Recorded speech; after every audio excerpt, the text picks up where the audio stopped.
l'outil digital qui accompagne le plus nos clients aujourd'hui, c'est l'application mobile d'Air France. Quelques chiffres pour vous montrer à quel point cette application est plébiscitée par nos clients. Donc sur nos clients fidélisés, donc un client sur deux utilise l'application. Et quand on regarde les clients les plus fréquents et les plus fidélisés, donc les Platinum, les clients Flying Blue Gold, on a plus de 2 clients sur 3 qui utilisent régulièrement l'application Air France. Donc là, c'était pareil, une révolution pour eux, c'est avoir à portée de main un compagnon de voyage qui vous pousse toutes les informations en temps réel, la porte d'embarquement, changement de porte, informations sur l'heure d'ouverture de l'embarquement, heure de départ, 6 changements. Donc vraiment un changement des habitudes et une proximité beaucoup plus importante entre la compagnie et le client. Un autre point d'intention sur lequel on a beaucoup travaillé, c'est toute l'expérience à l'aéroport. Donc là encore, l'intérêt du digital, c'est que c'est un outil qui permet d'accompagner le client. Nous, par définition, en tant que transporteur aérien, notre raison d'être, c'est d'accompagner notre client dans sa mobilité. Et le digital, on a cette chance, il accompagne également le client. Donc, l'intérêt de ces solutions, c'est de pouvoir géolocaliser nos clients à l'aéroport et lui donner toutes les informations pour le réassurer, en termes de réassurance, en termes d'accompagnement. Donc, je peux citer un cas concret. Tous nos passagers en connexion à Roissy. Donc, il faut savoir que Air France, on a 50% de nos passagers qui sont en connexion à l'aéroport Charles de Gaulle. Tous ces passagers, s'ils utilisent l'application Air France, donc ils vont avoir à leur sortie de l'avion le temps de parcours et toute la timeline, toutes les étapes pour aller de leur porte d'arrivée à la prochaine porte d'embarquement. Ce qui permet d'anticiper s'ils doivent se presser ou s'ils ont le temps d'aller faire du shopping ou d'autres choses en route. Donc une grande phase. Et puis la dernière phase du parcours et du voyage client sur laquelle on travaille, c'est tout ce qui est en vol, donc tout ce qui est connexion à bord. Donc là, on voit qu'il y a une grande révolution qui est lancée avec toute la connexion et la possibilité pour nos clients d'accéder à Internet à bord. Donc l'objectif pour Air France, un rappel de notre ambition, c'est aujourd'hui on a 50 avions qui sont connectés, donc que ce soit sur notre flotte moyen courrier, long courrier. D'ici la fin de l'année 2019, l'objectif c'est d'avoir la moitié de nos vols connectés. Et d'ici 2020, d'avoir toute notre flotte connectée. Donc pour les clients, concrètement, quels sont les services additionnels ? Sur des vols moyens courriers qui ne sont pas équipés d'écrans d'écrans de divertissement, c'est la possibilité pour ces clients, avec leur propre device, d'accéder à toute cette offre de divertissement. Donc que ce soit film, séries, podcast. Donc c'est un grand pas en avant pour offrir un meilleur produit sur le moyen courrier. Également une offre de messagerie, donc avec toutes les messageries standards, Messenger, WhatsApp, qui est gratuite et qui est disponible. Donc là, on l'a vu sur les premiers retours clients, c'est quelque chose qui est très plébiscité. 90% de nos clients qui accèdent à bord à la connexion utilisent ce pass messagerie. Donc un grand intérêt là. Et puis dans les projets à venir, c'est connecter davantage justement tout ce qui est device client avec l'offre à bord ou les écrans à bord.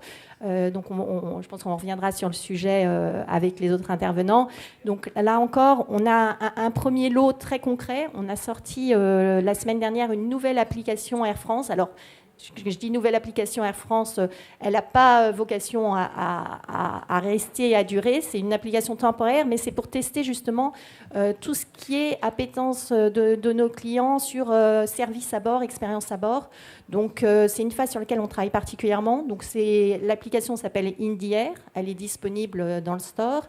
Et pour un vol date, elle va vous donner toutes les informations sur le trajet de votre vol, mais également tous les services à bord, les repas, les menus, et aussi l'offre de divertissement. Donc pouvoir en avance savoir quels seront les films proposés ou autres. Et l'étape suivante, ça sera de connecter tout ça avec avoir fait sa présélection et puis la lancer directement une fois qu'on est à bord. Beaucoup. Monsieur Bartlett, Madame Charlet a parlé du développement d'Internet à bord des avions de la compagnie. Donc l'Internet à bord, c'est votre domaine. Est-ce que vous pourriez nous résumer le marché de l'Internet à bord aujourd'hui ? Qu'est-ce qu'il représente ? Et est-ce qu'il y a des différences par zone géographique? Par exemple, je crois savoir que les passagers d'Asie-Pacifique sont très demandeurs d'une connexion Internet, un peu moins aux États-Unis, un peu moins encore en Europe. Alors, est-ce que c'est un moindre intérêt ou est-ce que c'est parce que les flottes équipées sont moins importantes, par exemple, en Europe qu'en Asie? Voilà. Comment ça se passe pour Panasonic?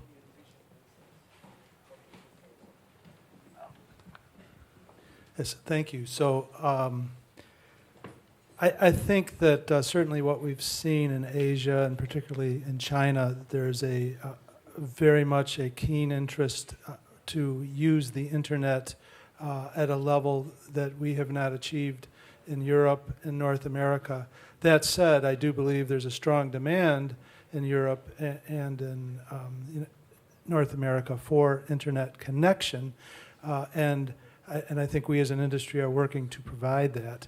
I do think that we need to adjust our approach so that we are not just trying to use the limited pipe to transfer data, but do a better job with computer science to understand what do people want to have on each flight in terms of content, whether they want to stream Netflix or video series.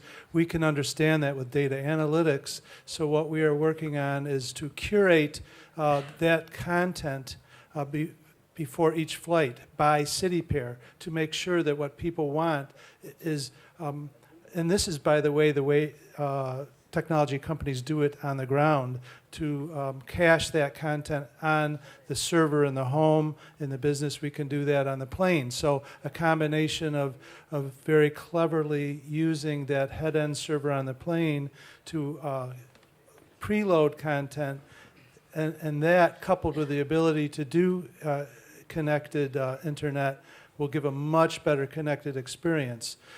We cannot continue to try to transmit all data in real time for every request from the ground or from the satellite to the plane. We have to do a better job using data analytics to predict what people are going to want to see, to watch, the content, and get that on board, and do that before and after every flight. And I think we're making great progress. I think the better job we do, the more people will take advantage of the connectivity in these geographies.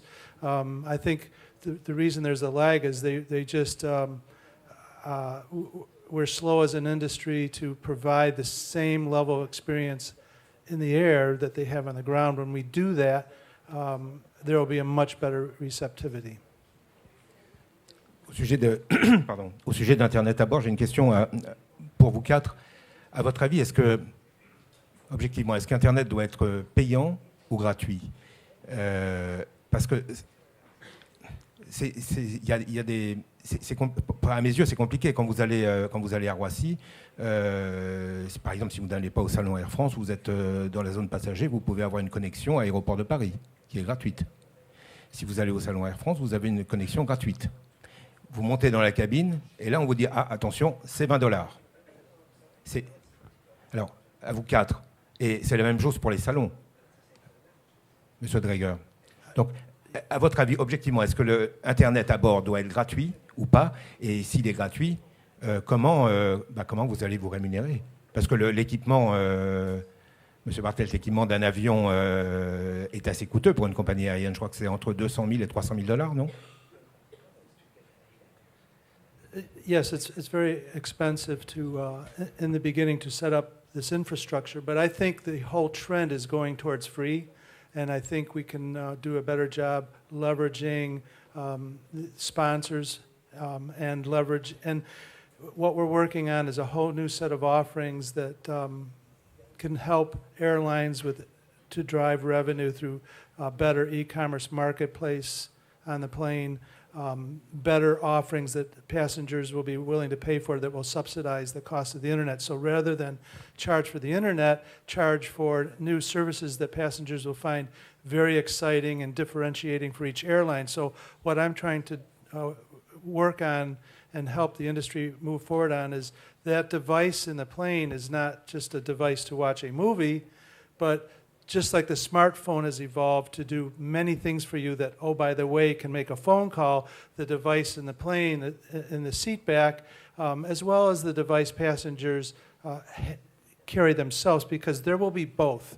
If you look at the world, people want both the big screen in front of them, their hand device, maybe a third device, an iPad.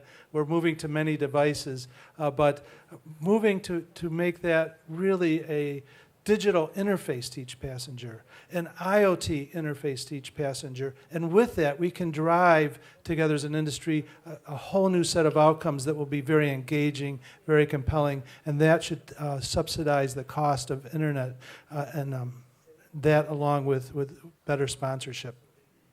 Monsieur Dreger, votre avis sur le sujet Internet payant ou gratuit, et si gratuit, comment vous rémunérez? Comment combler l'investissement sur l'avion? Well, I think I would tend to agree that the connectivity is just an enabler for different business models. And if we look at how connectivity has been charged in the past, if we look a few years back, we were charged almost everywhere. And even in lounges, it wasn't widely available.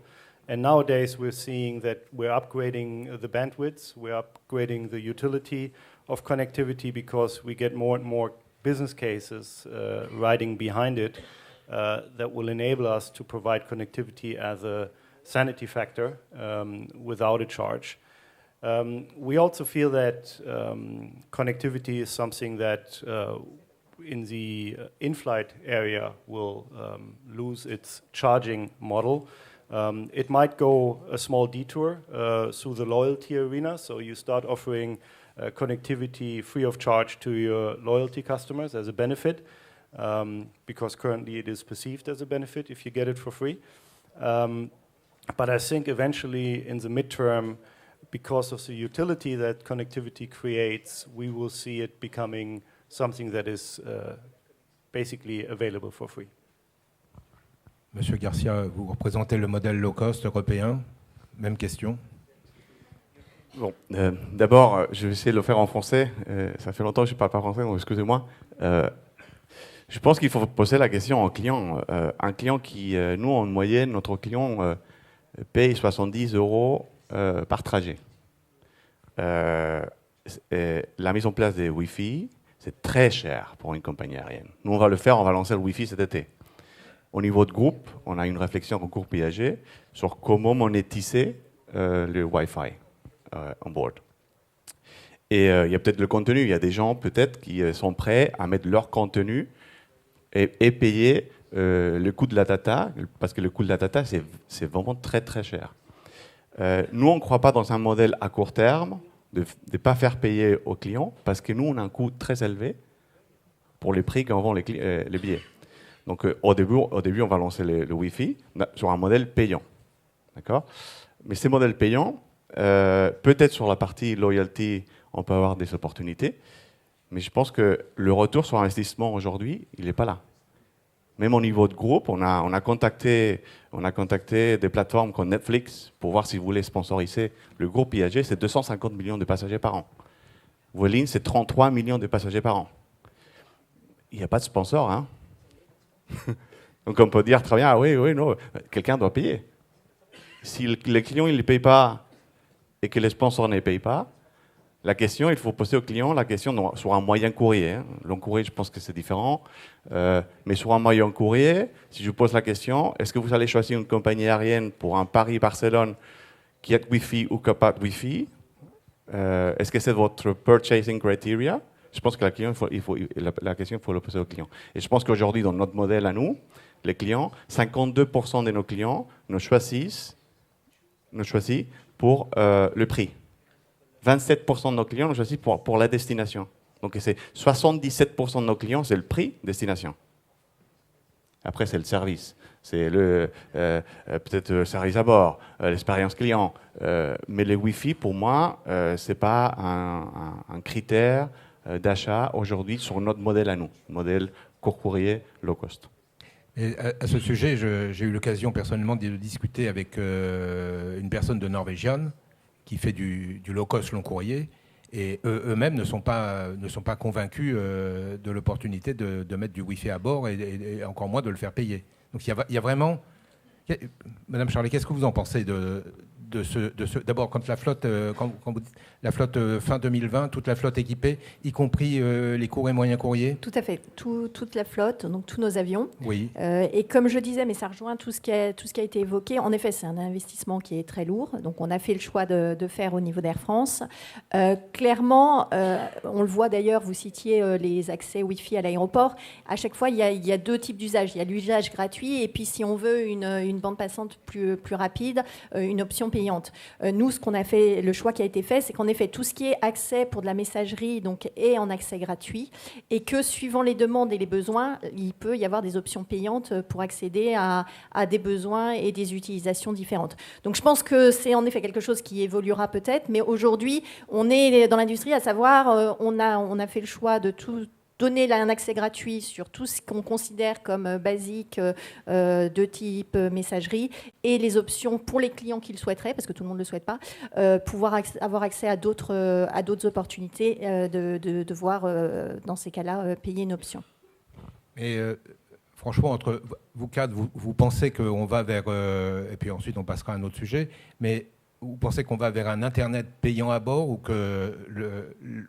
on va aller vers un Internet gratuit comme on l'a aujourd'hui dans les hôtels. Aujourd'hui, vous descendez dans un Marriott, un Hilton, on ne vous fait plus payer la connexion Internet. Et si on vous la fait payer, vous vous spétez et ensuite on vous prend une carte de club ou quelque chose, un truc qui est gratuit, et vous inscrivez au programme de fidélité et vous avez la connexion gratuite. Donc, vous voyez, je comprends toujours pas personnellement l'équation économique de l'Internet à bord. Voilà. Monsieur Bartlett et Madame Charlet après.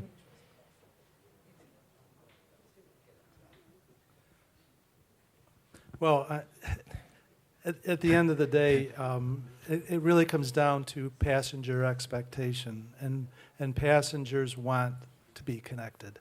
So we have to figure out a way to do that as an industry. It has been a big investment for our industry to provide this, and we're working on improving that economic model. But I do believe there's no turning back. Connectivity is going to continue to increase in terms of its ability, its bandwidth. The cost will go down. We already see in some areas how it's beginning to come down. Passenger expectation will continue to rise, so we have to meet it. So I think the answer now is in everything we've been saying. We have to leverage what sponsorship we can. And in sponsorship, I've been not just focused on the number of passengers, but on those companies that are interested in exposing their product to new markets, where this is very attractive for them. So one of the advantages we have as airlines is going to all the markets in the world. So we can introduce different markets, different countries, and I've had very good interest in this. But I also think there's a big increase in what we can offer to passengers in terms of better content beyond movies. And if we do a good job at that, I think people will really appreciate the new things they can do and be willing to pay more for that, as opposed to just focusing on paying for the connectivity. If we can move to those areas instead of charging for connectivity, I think it's a much more natural progression for people. People will feel much better about paying for it because of the perceived value. People, I think, have just grown to expect that connectivity, the basic plumbing, to be there to provide these new services, which they'll be willing to pay for. Enfin, nous, comme je dis, nous, on va le faire, on va lancer ça cet été, mais on le fait pour deux raisons. Une, parce que je pense que les clients veulent être connectés et ils le demandent de plus en plus. Donc, je pense qu'il faut être là. Mais on le fait surtout parce que pour le thème de cette conférence, de Data Revolution, pour nous, on voit ça comme une opportunité de récupérer des data sur les clients pour être plus pertinent pour notre offre. Donc, je pense que l'intérêt pour les compagnies aériennes, et comme j'ai dit tout à l'heure, en fait, avant, c'est vraiment très très cher. Je pense qu'il n'y a pas un retour sur investissement sur le Wi-Fi, mais ça nous permet en fait d'avoir du data qu'aujourd'hui on n'a pas, de comprendre encore mieux nos clients pour pouvoir adapter leurs demandes. Donc, je pense que la partie data n'est pas négligeable dans l'équation. Donc c'est pas uniquement pour donner plus de services, un meilleur service à bord, mais aussi quelle data on peut récupérer et avec des partenaires ou des sponsors, comment on peut optimiser ces ressources de data dont tout le monde en parle aujourd'hui. Juste une précision, vous êtes d'accord sur la fourchette de prix que j'ai donnée pour équiper un avion entre 200 000 et 300 000 $?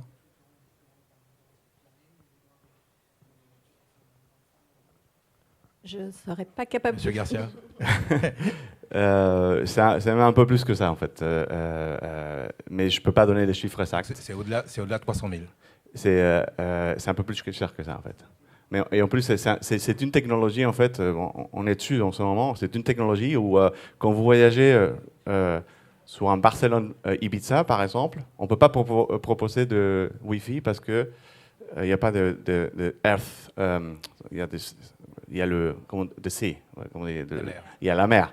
Donc ça ne se connecte pas, en fait. Quand vous allez à Ibiza, vous allez en fait faire la fête à Ibiza, vous ne pouvez pas vous connecter. Il y a une coupure. À Paris, oui, par contre, parce que Barcelone à Paris, il y a toujours la terre. Et c'est pour ça que les gens. Donc c'est une technologie qui est tellement chère et qui est vraiment pas adaptée aujourd'hui. C'est la technologie qu'on voit. C'est irrésistible pour moi.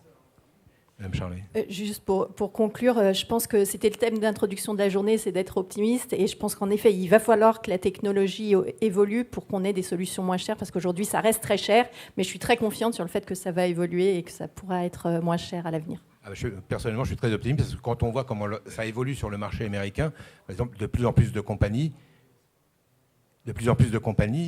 enlèvent les écrans des sièges pour les vols intérieurs, parce que les passagers montent avec leur tablette, ils ont besoin d'une entrée USB avec leur propre chargement, et ça s'arrête là. Et d'ailleurs, Airbus propose, je ne fais pas de publicité pour eux, mais propose sur ces A321 LR des équipements qui permettent d'installer une tablette dans le dossier du siège de devant. Donc vraiment, la demande, le comportement, à mon avis, des passagers est en train d'évoluer. Et j'imagine que pour vous, ça doit être très difficile de savoir, d'essayer de cerner précisément ce qu'ils veulent, ces passagers, parce que de ce qu'ils veulent dépendent vos investissements, n'est-ce pas ? Et à la fois cerner ce que veulent les passagers. C'est vrai que de nos jours, dès qu'on travaille sur un produit, quel que soit le produit, donc moi dans mon domaine c'est le produit digital, mais ça s'applique sur les autres produits, on fait on interroge le client en permanence. Et le digital, c'est un moyen direct d'avoir les retours clients. Donc on peut tester des versions, des solutions. Donc c'est écouter le client en permanence et pouvoir adapter nos produits en fonction. Donc on est en constante évolution et à l'écoute des attentes.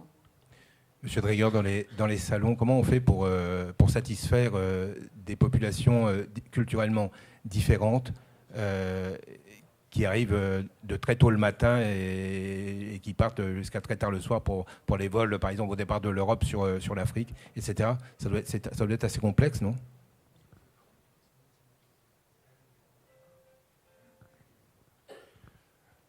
Yes, that is true that obviously with a cultural background you have different expectations, you have different likes. Maybe if you are in Asia, your breakfast looks different than your typical breakfast in the United States, and we need to be reflective of that. But I think that is an area that is pretty well under control, because lounges are able to understand the traffic patterns, you know your customer base, you know what kind of customers you can expect in the morning wave, what kind of customers you can expect in the evening wave. I think in general there are some very basic expectations that our customers have towards lounges. They want to relax. They want to be able to work if they have to and if they must. And they want to have the opportunity to have a nice F&B experience, so good drinks, good food. But if we look a little bit deeper, we see that there's a transition here in terms of expectations, which is also very much influenced how the whole airport environments are changing. I can name you a number of airports where today you have a lounge which offers an inferior experience to what you can get in an airport. I just recently was in Singapore. If you look at what Singapore Airport is investing into the airport setup in terms of recreational aspects, we need to be able to compete with this in the lounges so that a customer, a high-value customer, a loyalty customer, still perceives that to be a value compared to what other experiences he gets at an airport. So I think this is an area that we need to focus on. We also see that there is a change in what customers are expecting to what is actually happening in the lounge. I give you an example. We have a number of our carriers that are actually now offering the ability to offer or to order your business class meal to be consumed in the lounge before the flight, because you actually want to have the opportunity to relax in the flight, go to sleep, arrive refreshed at your destination. And by transferring some of that servicing of the customer into the lounge, we create these possibilities. So we really see that there's also some conceptual changes on how lounges are being run and what the expectations of the customers are. Monsieur Garcia, votre tour est arrivé. Vueling a connu une 2 années difficiles, l'une avec des erreurs informatiques dans votre plan de vol, qui a créé une véritable pagaille dans pendant un été. Et l'année suivante, vous avez été notamment, et pas les seuls, mais vous particulièrement, parce que vous avez un arc de vol sur le bassin méditerranéen qui est très important, vous avez été victime des incidents ou des grèves au trafic contrôle de Marseille et Aix-en-Provence. Après ça, vous avez décidé de d'investir et de lancer un plan très important de 70 millions d'euros qui court jusqu'en 2023. Donc ça serait intéressant que vous nous rappeliez un peu cette période où vous êtes finalement tombé très bas et là vous repartez très vite vers les sommets. Oui, en effet, en fait, 2016 pour nous c'était une année très, très difficile. Et comme vous dites, en fait, on a investi 70 millions d'euros sur les services clients, mais 70 millions d'euros encore, donc 140 millions d'euros en 3 ans pour améliorer les services clients. On peut parler de Wi-Fi, on peut parler de Apple Pay, on peut parler de PayPal, mais sincèrement, en fait, le service client aujourd'hui, c'est arriver à l'heure. C'est arriver à l'heure aujourd'hui, c'est un miracle en Europe. Hier, on était à l'heure. Et pour moi, c'est un miracle. Ça devient, pendant l'été, ça devient de plus en plus compliqué. Donc, je pense que les compagnies aériennes, et en particulier Vueling, d'abord, il faut qu'on se centre en ce qu'on peut contrôler, parce qu'on peut très bien dire c'est le contrôle aérien, il faut mettre plus de ressources, l'Europe c'est catastrophique, etc. Mais nous, on a fait le choix en 2017 de changer complètement le plan stratégique de la compagnie et de mettre les clients au centre. Et on a un objectif en 2023 d'être la meilleure low cost en Europe en service client. Pour cela, on a déjà investi, comme je dis, 140 millions d'euros.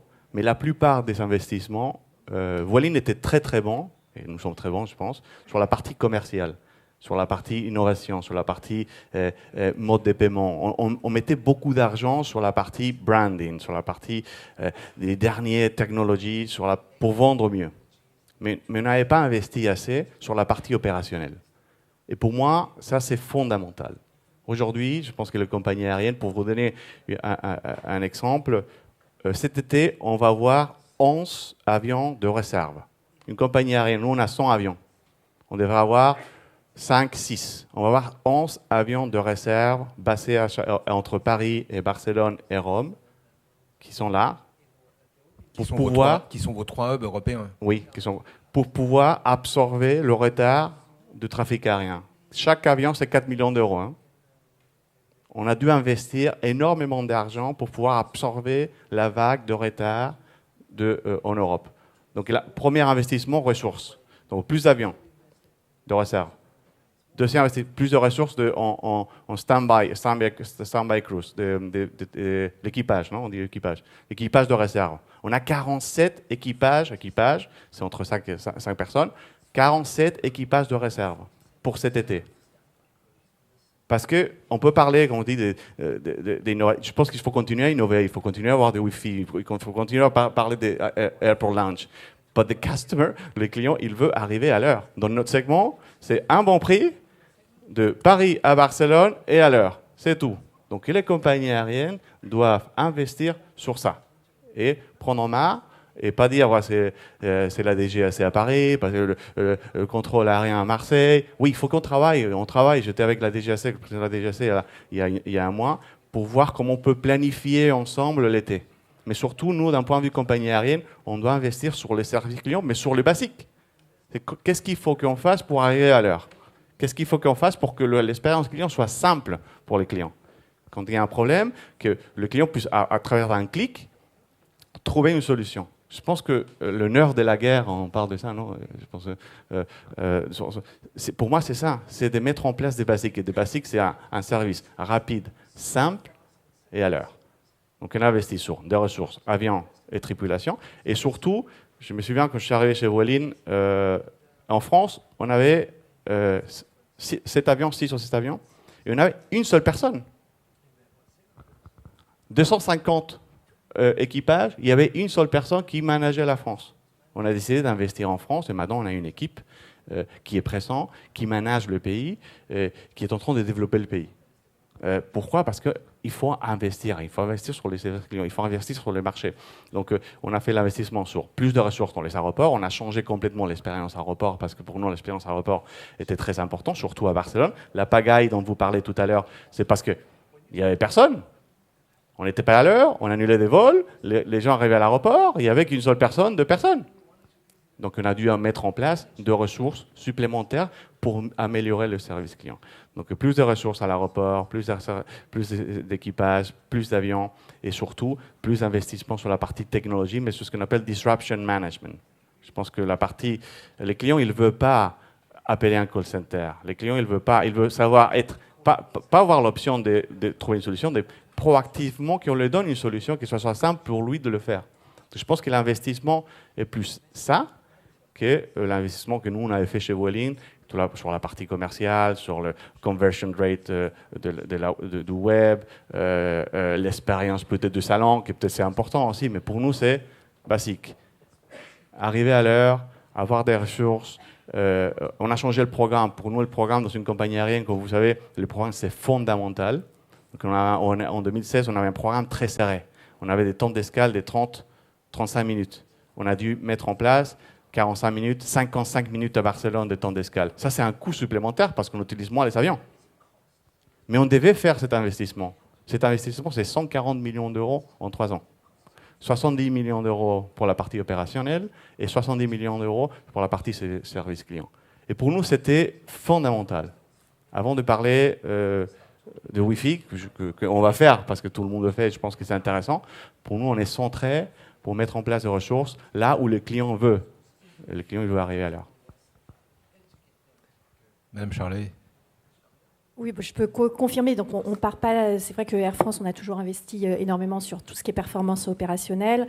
Je peux juste citer, c'est un travail qu'on fait en continu. Le dernier mois, je sais qu'on a atteint des scores de satisfaction client et de performance en termes de ponctualité qu'on n'avait pas atteint depuis des années. Donc, c'est un effort constant et en effet qui demande des investissements forts en permanence sur ces sujets-là. Il y a un marché qui aujourd'hui est relativement sous-exploité, c'est la relation. Alors, vous avez les passagers de la classe économique et les passagers de la classe avant, donc deux typologies différentes, des attentes différentes. Prenons l'arrière de la cabine. Vous avez un écran, mais finalement, il n'y a aucune interactivité aujourd'hui entre le passager et l'écran. Est-ce qu'un des moyens de pallier à l'investissement important en technologie, c'est pas d'utiliser autant que possible les données du passager, c'est-à-dire lui proposer sur son écran des achats, des réservations, les réservations d'un hôtel. Vous allez, je sais pas, vous prenez un Paris-Miami, vous arrivez le soir, vous savez pas où dîner, mais peut-être que là, vous pouvez avoir un défilement sur votre écran en vous proposant des hôtels, des restaurants, vous réservez une voiture, etc., etc. Est-ce que là, il n'y a pas un marché, enfin c'est le data mining, tout simplement, mais est-ce qu'il n'y a pas un gisement pour vous, Panasonic, Star Alliance, Air France, Vueling, il n'y a pas un gisement à exploiter pour vous ? Bah si, tout à fait. Avant que ce soit sur les écrans, parce que là, il y a des contraintes technologiques, c'est ce qu'on fait déjà avec la connexion à bord.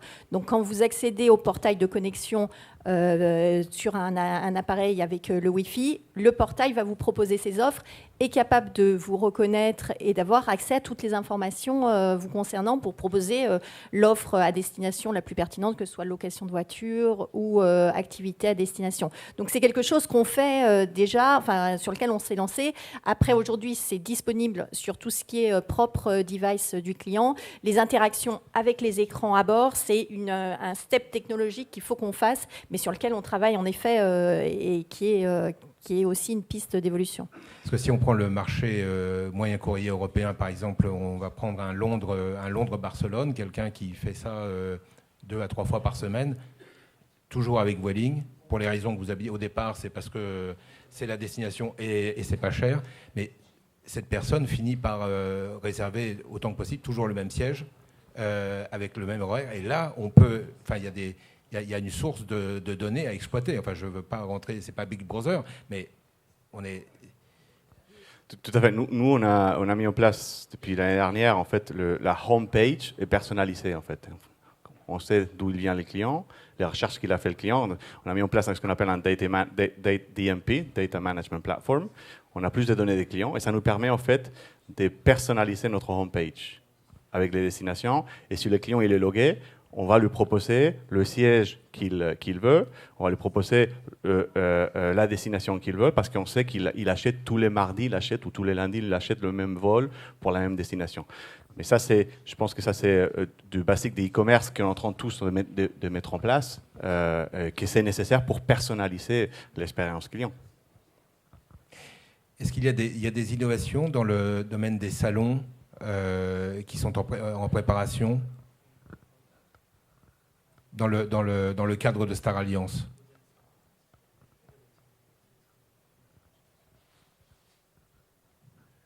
Well, as I've said before, I think there are some transitions in the lounges where we're seeing that we have topics like concierge service, which is coming more.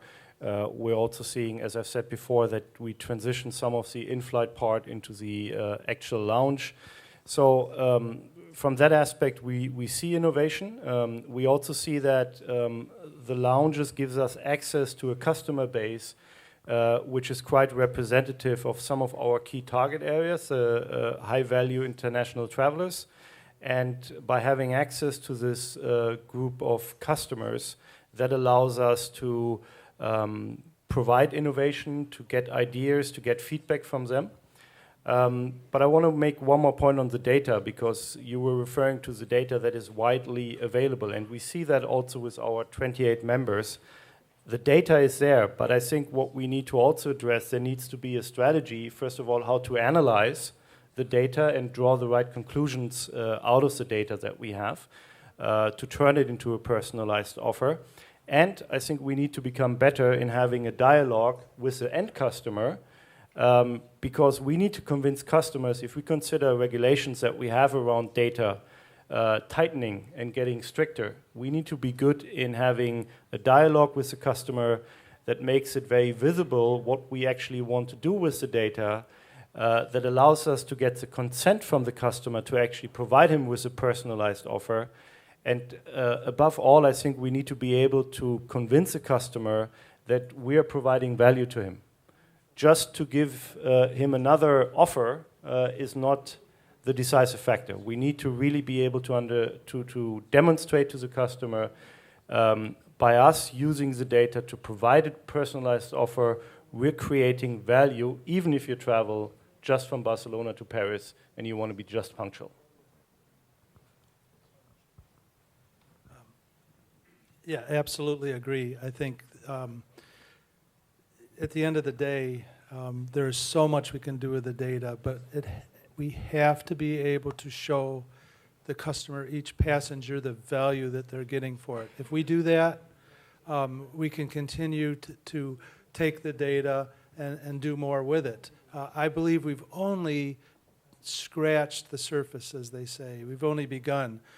Yes, we do some level of e-commerce in aviation, but nowhere near the maturity that we've achieved on ground-based systems, the use of retail analytics, the better curation of marketplace content based on city pairs we're flying between, destination services that are we're able to leverage on each flight. Because when passengers get on the plane, and yes, we have to do the basics to have planes get there on time, that is most important. But there's still going to be passenger needs. There's still going to be, and that could be in connections with other airlines or services that they want to achieve on the ground. So that time that they have on the plane is highly valued by the passenger as a time where they can begin to look at these challenges and solve them while they're still in flight so that they have that seamless experience when they hit the ground. And I think our opportunity to work together as an industry to use technology to remove the friction points, to create a more seamless experience, not just in the air, not just in the airport, but door to door. That's our big opportunity. Every passenger, I think, wants to have a more personalized journey that helps them with this experiential experience that they're looking for in travel as we move forward. If we rise up to that challenge using technology, and the technology's there now, we can do it.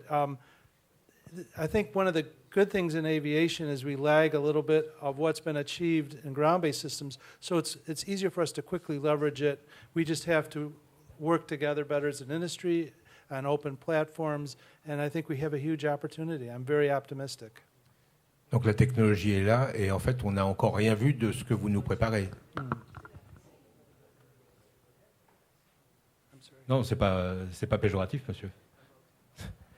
I said, la technologie est là et on n'a encore rien vu de ce que vous allez pouvoir nous offrir.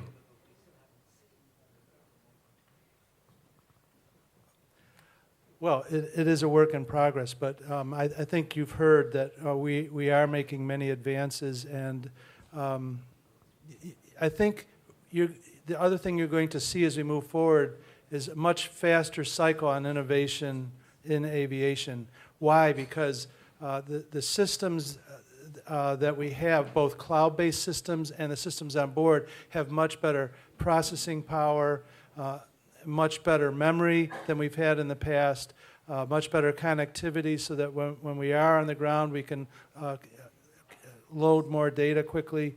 So we'll see things move very quickly. We also have to move in terms of airline regulatory statutes. The content that we're putting on the device interfacing with passengers to have the freedom to move quicker with that as opposed to hardwired systems in the plane that have to pass regulatory that's kept us moving very slow in the past.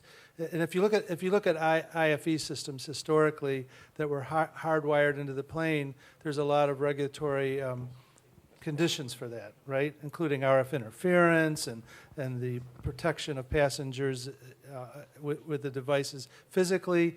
But the ability to move quickly with new applications, new features, the new innovation, I'm talking about e-commerce, doesn't really depend on that regulatory approval.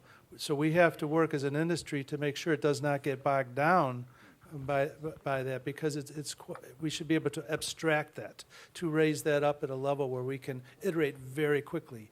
I think with the new software development methodologies and the new IT capability, we have the opportunity to move very quick, and I think you will see that. Merci beaucoup. Madame Charlet, vous voulez prendre le mot de la fin? Avec plaisir. Donc, je pense qu'on l'a dit, les data, on en a en effet énormément. On les exploite déjà beaucoup. Alors, les data, les avoir, c'est une chose, mais les exploiter, c'est ce qui est clé aujourd'hui. Savoir les utiliser pour personnaliser davantage la relation. Vous citiez tout à l'heure, et c'était cité plusieurs fois, un passager qui voyage en business ou économie. Il a des attentes différentes, mais ça peut aussi être le même passager qui voyage en business parce qu'il voyage pour motif motif à faire cette fois-là et la fois suivante pour motif personnel. Donc ce qui est très très important pour nous, c'est d'être capable de le reconnaître, de lui pousser l'information. De nos jours, on est dans un monde où la société et l'habitude fait que on veut de l'instantanéité, on veut plus avoir à chercher l'information, on veut que l'information nous soit poussée au bon moment et l'information pertinente pour nous. Donc il y a un enjeu très fort, exploiter les données, travailler sur tout ce qui est intelligence artificielle. Aujourd'hui, on le fait déjà beaucoup, alors on le voit pas forcément, mais dès qu'on parle avec un client, alors dans le volet commercial, toutes les offres, les destinations qui lui sont poussées, c'est en fonction des profils et des informations qu'on a sur le client. Et sur toute la partie servicing également, on travaille sur tout ce qui est exploiter les réponses clients, l'intelligence artificielle. On est par exemple présent sur les médias sociaux pour pouvoir donner des réponses 24 heures sur 24, 7 jours sur 7 et accompagner le client. Alors on le dit, la performance opérationnelle, c'est clé. Quand il y a un aléa, il faut être là pour pouvoir pallier, proposer des solutions et accompagner le client en permanence. Très bien, merci à tous les quatre. Merci à vous pour votre présence. Et